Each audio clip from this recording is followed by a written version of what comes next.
Hello everyone, আসসালামু আলাইকুম।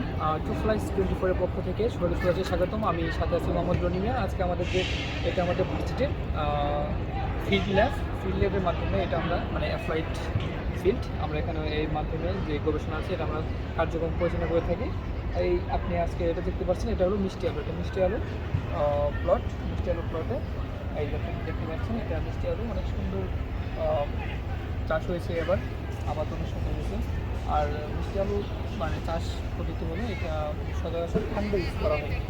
এই কাণ্ডের মাধ্যমে মাটিতে রোপণ করার মাধ্যমে এটা সবচেয়ে বেশি বেনিফিটেড বা ফার্মার অনেক বেশি লাভবান হয়। আর এটা বীজ মানে সরাসরি বীজ থেকে এটা কিন্তু আপনি রোপণ করতে পারবেন না। যদি আপনি এই মিষ্টি আলু যেটা আছে এই আলুটা যদি আপনি খেতে লাগান তাহলে দেখবেন যে আলুটা পচে নষ্ট হয়ে যাবে। এই আলু থেকে নতুন কোনো চারা আপনার উৎপন্ন হবে না। সচরাচর কাণ্ড থেকে এই যে আপনি এখানে দেখতে পাচ্ছেন এই প্রত্যেকটা যে ডগা আছে এই ডগা আপনার কেটে লাগানোর মাধ্যমে আপনার নতুন চারা মানে নতুন গাছ রোপণ হয়ে যায়।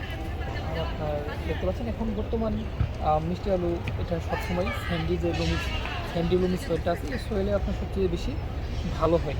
কিন্তু আপনার বর্তমান যে আমাদের যে বাসা মানে এখন আরবানাইজেশন হচ্ছে, তো বাসা বাড়িতে আপনার ছাদ আছে, মুক্ত ছাদে আপনি সচরাচর এই যে আপনি এটা দেখতে পাচ্ছেন, এটার মাধ্যমে এই যে দেখতে পাচ্ছেন এটার মাধ্যমে আপনি নিজের বাসা যদি ছাদ থাকে ছাদে আপনি সহজে এটা চাষ করতে পারবেন।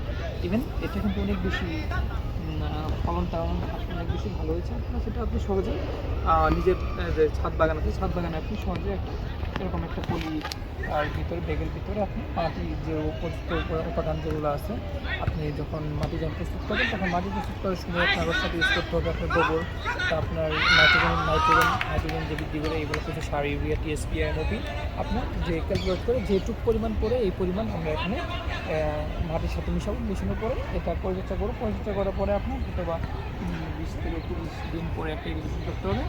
আর মাঝে মধ্যে এই যখন দেখা যাবে যে ডিফিসিয়েন্সিগুলো হবে তখন আপনি ডিফিসিয়েন্সি হওয়ার আর সাথে সাথে আমাদের কিছু নিউট্রিয়েন্ট এখানে অ্যাপ্লাই করতে হয়েছে। যে রিকোয়ারমেন্টগুলো আছে এগুলো আপনার 2 থেকে 3 ধাপে দিতে হয়।